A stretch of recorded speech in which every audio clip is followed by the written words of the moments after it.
जय श्री कृष्णा, राधे राधे। आप सभी भक्तों का आपके अपने YouTube चैनल श्री कृष्ण दीवानी में हार्दिक स्वागत है। आज आप सुन रहे हैं श्रीमद् भगवत गीता से अध्याय 4 का ज्ञानोपदेश। ओम श्री परमात्मने नमः। ओम श्री कृष्णाय नमो नमः। श्री भगवान अर्जुन से बोले, हे अर्जुन, मैंने इस योग को सूर्य से कहा था। सूर्य ने अपने पुत्र वैवस्वत मनु से कहा और मनु ने अपने पुत्र राजा इक्ष्वाकु से कहा।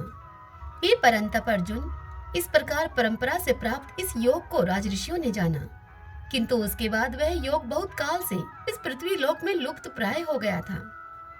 तू मेरा भक्त और प्रिय सखा है, इसलिए वही यह पुरातन योग आज मैंने तुझको कहा है, क्योंकि यह बड़ा ही उत्तम रहस्य है, अर्थात गुप्त रखने योग्य विषय है। यह सुनकर अर्जुन ने कहा, अर्जुन बोले, आपका जन्म तो अर्वाचीन अभी हाल का है और सूर्य का जन्म बहुत पुराना है, अर्थात कल्प के आदि में हो चुका था।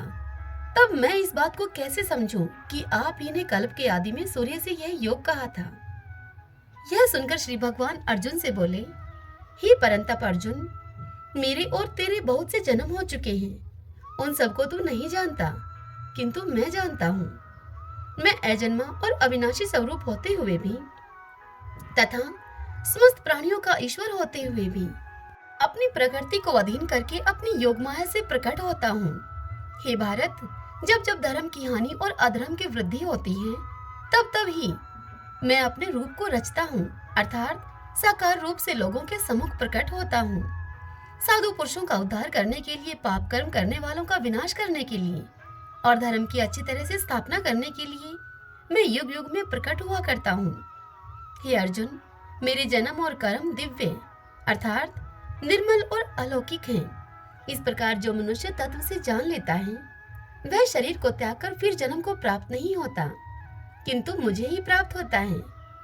पहले भी जिनके राग, भय और क्रोध सर्वथा नष्ट हो गए थे और जो मुझ में अनन्य प्रेम पूर्वक स्थित रहते थे, ऐसे मेरे आश्रित रहने वाले बहुत से भक्त उपयुक्त ज्ञान रूप तप से पवित्र होकर मेरे स्वरूप को प्राप्त हो चुके हैं। हे अर्जुन, जो भक्त मुझे जिस प्रकार भजते हैं, मैं भी उनको उसी प्रकार भजता हूँ, क्योंकि सभी मनुष्य सब प्रकार से मेरे ही मार्ग का अनुसरण करते हैं। इस मनुष्य लोक में कर्मों के फल को चाहने वाले लोग देवताओं का पूजन किया करते हैं, क्योंकि उनको कर्मों से उत्पन्न होने वाली सिद्धि शीघ्र मिल जाती है। ब्राह्मण, क्षत्रिय, वैश्य और शूद्र, इन 4 वर्णों का समूह गुण और कर्मों के विभाग पूर्वक मेरे द्वारा रचा गया है। इस प्रकार उस सृष्टि रचना आदि कर्म का कर्ता होने पर भी मुझ अविनाशी परमेश्वर को तो वास्तव में अकर्ता ही जान। कर्मों के फल से मेरी स्पृहा नहीं है, इसलिए मुझे कर्म लिप्त नहीं करते। इस प्रकार जो मुझे तत्व से जान लेता है, वह भी कर्मों से नहीं बंधता। हे अर्जुन, पूर्व काल में मुमुक्षुओं ने भी इस प्रकार जानकर ही कर्म किए हैं, इसलिए तू भी पूर्वजों के द्वारा सदा से किए जाने वाले कर्मों को ही कर। कर्म क्या है और अकर्म क्या है, इस प्रकार इसका निर्णय करने में बुद्धिमान पुरुष भी मोहित हो जाते हैं। इसलिए वह कर्म तत्व मैं तुझे भली भांति समझाकर कहूंगा, जिसे जानकर तू अशुभ से अर्थात कर्म बंधन से मुक्त हो जाएगा। कर्म का स्वरूप भी जानना चाहिए और अकर्म का स्वरूप भी जानना चाहिए तथा विक्रम का स्वरूप भी जानना चाहिए, क्योंकि कर्म की गति गहन है। जो मनुष्य कर्म में अकर्म देखता है और जो अकर्म में कर्म को देखता है, वह मनुष्यों में बुद्धिमान है और वह योगी समस्त कर्मों को करने वाला है। जिसके संपूर्ण शास्त्र सम्मत कर्म बिना कामना और संकल्प के होते हैं तथा जिसके समस्त कर्म ज्ञान रूप अग्नि के द्वारा भस्म हो गए हैं, उस महापुरुष को ज्ञानीजन भी पंडित कहते हैं। जो पुरुष समस्त कर्मों में और उनके फल में आसक्ति का सर्वथा त्याग करके संसार के आश्रय से रहित हो गया है और परमात्मा में नित्य तृप्त है, वह कर्मों में भली भांति बरतता हुआ भी वास्तव में कुछ भी नहीं करता। जिसका अंतःकरण और इंद्रियों के सहित शरीर जीता हुआ है और जिसने समस्त भोगों की सामग्री का परित्याग कर दिया है, ऐसे आशा रहित पुरुष केवल शरीर संबंधी कर्म करता हुआ भी पापों को नहीं प्राप्त होता। जो बिना इच्छा के अपने आप प्राप्त हुए पदार्थ में सदा संतुष्ट रहता है, जिसमें ईर्ष्या का सर्वथा अभाव हो गया है, जो हर्ष शोक आदि द्वंद्वों से सर्वथा अतीत हो गया है। ऐसा सिद्धि और असिद्धि में सम रहने वाला कर्म योगी कर्म करता हुआ भी उनसे नहीं बंधता, जिसकी आसक्ति सर्वथा नष्ट हो गई है, जो देह अभिमान और ममता से रहित हो गया है, जिसका चित्त निरंतर परमात्मा के ज्ञान में स्थित रहता है। ऐसा केवल यज्ञ संपादन के लिए कर्म करने वाले मनुष्य के संपूर्ण कर्म भली भांति विलीन हो जाते हैं। जिस यज्ञ में अर्पण अर्थात स्त्रुआ आदि भी ब्रह्मा है और हवन किए जाने वाले योग्य पदार्थ भी ब्रह्मा है, तथा ब्रह्मा रूप कर्ता के द्वारा ब्रह्मा रूप अग्नि में आहुति देना रूप क्रिया भी ब्रह्मा है, उस ब्रह्मा कर्म में स्थित रहने वाले योगी द्वारा प्राप्त किए जाने वाले फल भी ब्रह्मा ही है।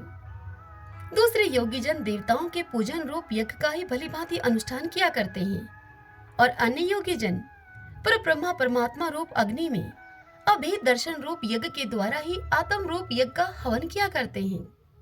अन्य योगी जन श्रोत्र आदि समस्त इंद्रियों को संयम रूप अग्नियों में हवन किया करते हैं और दूसरे योगी लोग शब्द आदि समस्त विषयों को इंद्रिय रूप अग्नियों में हवन किया करते हैं। दूसरे योगी जन इंद्रियों की संपूर्ण क्रियाओं को और प्राणों की समस्त क्रियाओं को ज्ञान से प्रकाशित आत्म संयम योग रूप अग्नि में हवन किया करते हैं। कई पुरुष द्रव्य संबंधी यज्ञ करने वाले हैं, कितने ही तपस्या रूप यज्ञ करने वाले हैं और दूसरे कितने ही योग रूप यज्ञ करने वाले हैं। कितने ही अहिंसा आदि तीक्ष्ण व्रतों से युक्त यतनशील पुरुष स्वाध्याय रूप ज्ञान यज्ञ करने वाले हैं। दूसरे कितने ही योगी जन अपान वायु में प्राण वायु को हवन करते हैं। वैसे ही अन्य योगी जन प्राण वायु में अपान वायु को हवन करते हैं तथा अन्य कितने ही नियमित आहार करने वाले प्राणायाम प्रायण पुरुष प्राण और अपान की गति को रोककर प्राणों को प्राणों में ही हवन किया करते हैं। ये सभी साधक यज्ञों के द्वारा पापों का नाश कर देने वाले और यज्ञों को जानने वाले हैं। हे कुरुश्रेष्ठ अर्जुन, यज्ञ से बचे हुए अमृत का अनुभव करने वाले योगी जन सनातन परब्रह्मा परमात्मा को प्राप्त होते हैं और यज्ञ न करने वाले पुरुष के लिए तो यह मनुष्य लोक भी सुखदायक नहीं है, फिर परलोक उसके लिए सुखदायक कैसे हो सकता है। इसी प्रकार और भी बहुत तरह के यज्ञ वेद की वाणी में विस्तार से कहे गए हैं। उन सबको तू मन इंद्रिय और शरीर की क्रिया के द्वारा संपन्न होने वाले जान। इस प्रकार तत्व से जानकर उनके अनुष्ठान के द्वारा तू कर्म बंधन से सर्वथा मुक्त हो जाएगा। हे परंतप अर्जुन, द्रव्यमय यज्ञ की अपेक्षा ज्ञान यज्ञ अत्यंत श्रेष्ठ है तथा यमन मात्र संपूर्ण कर्म ज्ञान में समाप्त हो जाते हैं। उस ज्ञान को तू तत्वदर्शी ज्ञानियों के पास जाकर समझ, उनको भली भांति दंडवत प्रणाम करने से, उनकी सेवा करने से और कपट को छोड़कर सरलता पूर्वक प्रश्न करने से वे परमात्म तत्व को भली भांति जानने वाले ज्ञानी महात्मा तुझे उस तत्व ज्ञान का उपदेश करेंगे, जिसको जानकर फिर तू इस प्रकार मोह को नहीं प्राप्त होगा।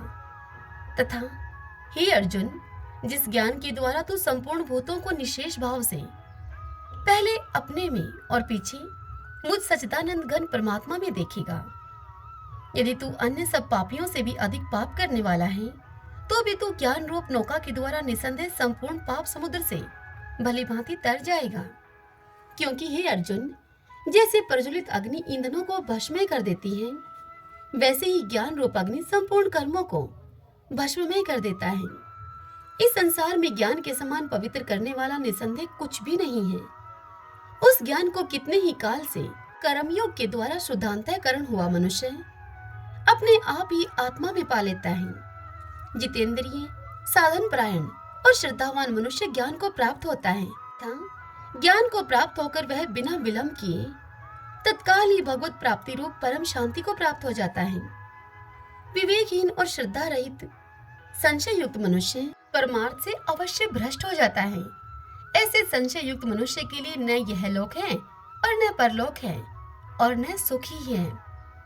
हे धनंजय, जिसने कर्म योग की विधि से समस्त कर्मों का परमात्मा में अर्पण कर दिया है और जिसने विवेक के द्वारा समस्त संशयों का नाश कर दिया है, ऐसे वश में किए हुए अंतःकरण वाले पुरुष को कर्म नहीं बांधते।